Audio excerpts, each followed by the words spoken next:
نے اپنے اصحاب سے کہا کہ یہ تمہیں کچھ نہیں کہے گا، بیٹھے رہو یہاں، اور وہ اژدہا وہیں پر رہا۔ مولا کائنات نے اصحاب سے بات کی، اس کے بعد اژدہے سے اس کی زبان میں کلام کیا، وہ واپس چلا گیا۔ تو اصحاب نے پوچھا کہ یا امیر المومنین یہ کون تھا؟ تو مولا نے فرمایا کہ یہ جنوں کے سردار کا بیٹا تھا، جو جنوں کا سردار میرا نمائندہ ہے جنوں میں، اس کا انتقال ہو گیا تو اس کا بیٹا آیا تھا یہ پوچھنے کے لیے کہ اے مولا آپ کے بعد، میرے باپ کے بعد اب کون ہے آپ کا نمائندہ؟ تو علی بن ابی طالب کی ولایت فقط انسانوں پر تو نہیں آپ جانتے، یہ ہے آتیناہم ملکا عظیما۔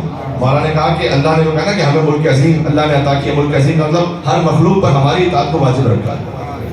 یہ اس روایت کے راوی امام باقر علیہ السلام ہے۔ تو امام باقر سے کسی صحابی نے پوچھا کہ مولا کیا آپ کے پاس بھی آتا ہے وہ اژدہا؟ مولا نے کہا ہمارے پاس بھی اکثر وہ آتا ہے، کسی بھی کیفیت میں آتا ہے لیکن آتا ہے۔ تو چرند پرند انسان حیوان سبھی مولا کائنات کی ولایت میں۔ بہرحال یہ بات آپ جانتے ہیں، میں تھوڑا سا آگے بڑھوں تو حسد ہوا لوگوں کو، اور یہ حسد اور بڑا اٹھی اس کی آنکھ جب بدر میں علی نے بڑوں کو مارا۔ یہ دعائے ندبہ میں بھی اس کی طرف اشارہ ہے کہ قاتل ابطالهم وناوش ذوبانهم فاقاتهم قلوبا بدریتا وخیبریتا وحنینیتا وغیرهم، کہ علی بن ابی طالب نے جب بدر میں تو سارے منصوبہ کفار کو آخر تک ناکام کیا ہی علی بن ابی طالب نے، فقط بدر کی بات نہیں ہے، ہر مقام پر۔ اس لیے انہیں حسد ہے کہ ہم محمد تک پہنچ جائیں اگر علی نہ ہو، علی کی اولاد اور سب سے پہلے خود علی بن ابی طالب۔ تو بدر میں وہ آئے ہیں بہت بڑا لشکر لے کر۔ اب مجھے بدر تو پوری نہیں سنانی، لیکن میں کہہ رہا ہوں کہ مولا علی سے حسد کیوں ہے لوگوں کو۔ رسول اللہ اس کے بعد ایک میسج بھی چھوٹا سا وہ میں پیش کر کے مسائل کی طرف جاؤں گا کہ بدر پر آئے لڑنے کے لیے تو اپنے طور پر اپنے سامنے ایک لشکر لے کر آئے پورا۔ اب قرون اولا جسے مسلمان کہتے ہیں کہ یہ بڑا ہی محترم پیریڈ ہے اسلامک ہسٹری کا، ابتدائی 100 سال، جس میں صحابہ ہیں، تابعین ہیں، طبع تابعین ہیں، اور وہ کہتے ہیں کہ یہاں اس 100 سال میں جو کچھ ہوا اس میں جو کچھ لکھا گیا وہ ہمارے لیے قابل اعتبار ہے۔ اب مسئلہ یہ ہے کہ 100 سال میں جو حکومت رہی وہ بنی امیہ کی رہی ہے، تو بنی امیہ کی جب حکومت رہی ہے تو بنی امیہ ہی کا لشکر جب آیا ہے رسول اللہ کے خلاف بدر میں تو انہوں نے کیا لکھا ہوگا وہاں پر؟ جب بعد میں معاویہ کی حکومت اور یزید کی حکومت وہاں قائم ہوئی ہوگی، اور بدر کے بارے میں جو قرآن کی آیتیں ہیں کہ ہم نے فرشتے بھیجے تھے مدد کے لیے اور بدر میں مسلمانوں کو فتح نصیب ہوئی، تو جب شام والے پوچھتے ہوں گے کہ حضرت خلیفۃ المسلمین ذرا یہ تو بتائیے گا کہ بدر میں آیا کون تھا رسول اللہ کے مقابلے میں، تو وہ کیا کہتے ہوں گے کہ میرا باپ بھی آیا تھا، تو کیا کہیں؟ تو اب مسلمانوں نے بھی ایک ہسٹری گھڑی ہے، یعنی یہاں تک کتابوں میں لکھا ہوا ہے کہ رسول اللہ نے چاہا، یعنی مسلمانوں کے لشکر نے چاہا کہ ابو سفیان کا مال غارت کر دے، تو بہرحال وہاں سے ایک لشکر آیا۔ یہ بھی لکھا ہوا ہے کہ بدر میں انہوں نے اپنے نظام میں اپنے طور پر جنگجو بھیج دیے، اور لشکر ہے یہاں پر مسلمانوں کا 313 کا لشکر ہے۔ وہاں سے عتبہ شیبہ ولید چلے، یہاں سے 3 انصار، انہوں نے کہا یا رسول اللہ آپ ہمارے مہمان ہیں، مدینہ میں آپ آئے تھے، ہماری دعوت کو قبول کرتے ہوئے آپ زحمت نہ فرمائیے ہم جائیں گے۔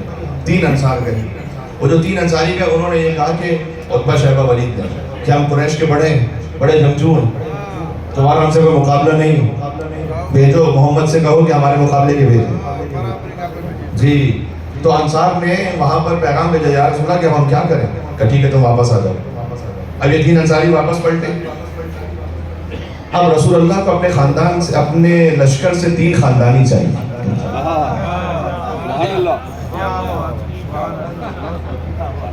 جو لشکر سے 3 خاندانی چاہیے، بنی ہاشم کے خاندان کے علاوہ تو ہے نہیں کوئی اب۔ تو وہاں سے عتبہ شیبہ ولید، یہاں سے حمزہ عبیدہ علی بن ابی طالب، تینوں عبد المطلب کی اولاد ہے، حمزہ ابن عبد المطلب، عبیدہ ابن حارث ابن عبد المطلب، علی ابن ابی طالب ابن عبد المطلب۔ یہ چلے ہیں وہاں سامنے، اور اب عتبہ شیبہ ولید بچوں کے لیے واضح نہیں ہے نا یہ نام کہ بھئی یہ کون تھے۔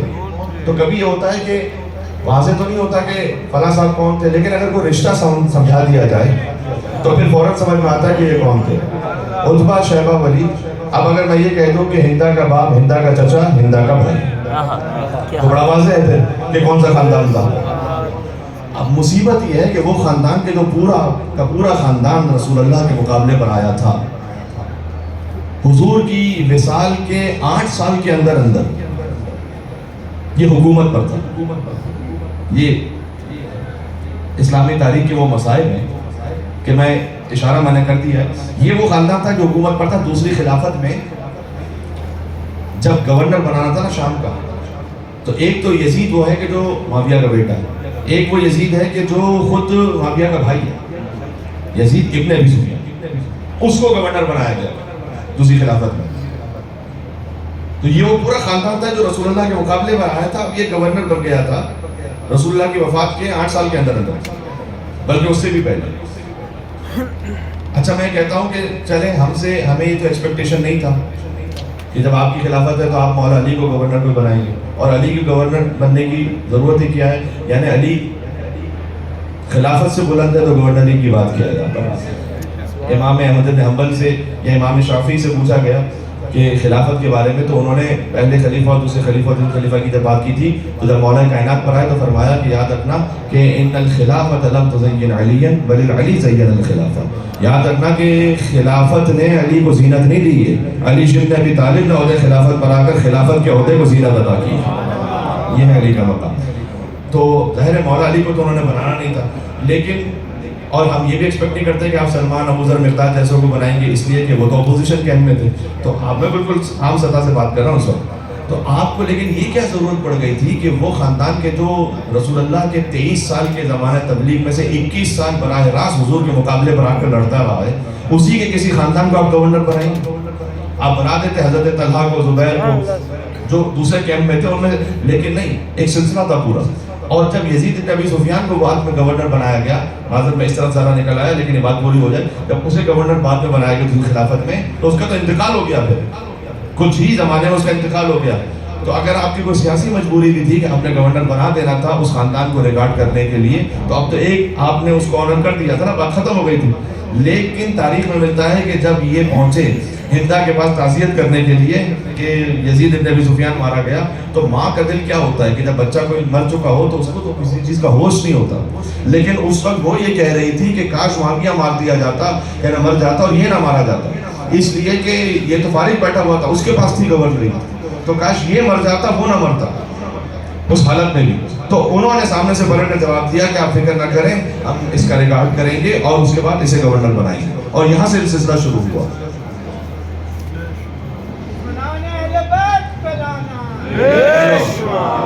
اس کو ذہن میں رکھیے گا, یہ تھوڑا سا میں نے ہسٹری کا انالیسس کر رہا ہوں اس سینس میں کہ مولا کائنات سے جو دشمنی اور حسد ہے اس کی آنکھ بڑکی ہوئی ہے. پھر بدر میں علی بن ابی طالب نے عتبہ, شیبہ, ولید چونکہ جوان تھا تو وہ مولا علی کے مقابلے پر آیا, تو مولا علی نے سب سے پہلے چند لمحوں ہی میں ولید کو واصل جہنم کر دیا.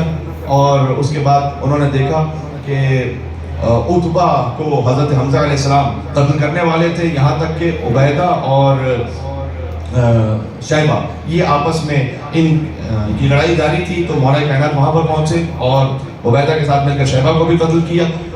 70 مارے گئے کفار میں سے, جس میں سے 35 اکیلے علی بن ابی طالب نے مارے, باقی جو 35 سب نے مل کر مارے. اس میں بھی علی کا حصہ تھا اور علی کا حصہ سب سے زیادہ تھا.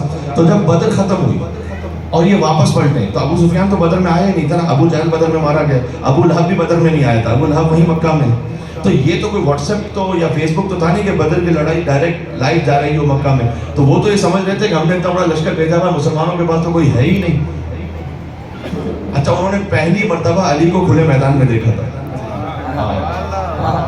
تو انہوں نے پہلے تو یہ سوچا کہ آج تو اس سے پورا بدلہ لے لو. یہ وہی ہے کہ جب ہمارے بچے محمد کو پتھر مارتے تھے تو یہ آ کے سارے بچوں کی پٹائی کرتا تھا, آج تو اس سے پورا بدلہ لے لو. تو وہ جب جھپٹے مولا کائنات کی طرف, تو ایک دائیں گرا اور ایک بائیں گرا, اور علی کبھی میمنہ پر, میسرہ قلب پہ, لشکر پر, پورا لشکر علی بن ابی طالب نے ایک حملے میں, کیا کہنا علی کی ذوالفقار کا, خدا کی قسم, سبحان اللہ. بہرحال جب علی بن ابی طالب, علی کی تلوار جو ہے, ذوالفقار تو احد میں پھر بعد میں تھا, وہی خود تو علی کی تلوار تھی پہلے. خواجہ فرید الدین عطار نیشاپوری بریلوی سیکٹ میں بڑا اہم مقام ہے ان کا. انہوں نے ایک شعر لکھا, انہوں نے لکھا کہ گزشتے از یا گرفتے از این جہان وصف سنانش, گزشتے از آن جہان وصف سہنانش. سنان اور سہنان, سنان کہتے تلوار کو, سہنان 3 روٹیاں. کہتے ہیں گرفتے از این جہان وصف سنانش، علی کی تلوار کی عظمت کو سمجھنا اس جہان کے بس سے باہر ہے. گزشتے از آن جہان وصف سہنانش، اور علی نے 3 روٹیاں جو دی تھیں اس کی عظمت کو سمجھنا اس جہان کے بس سے بھی باہر ہے. مطلب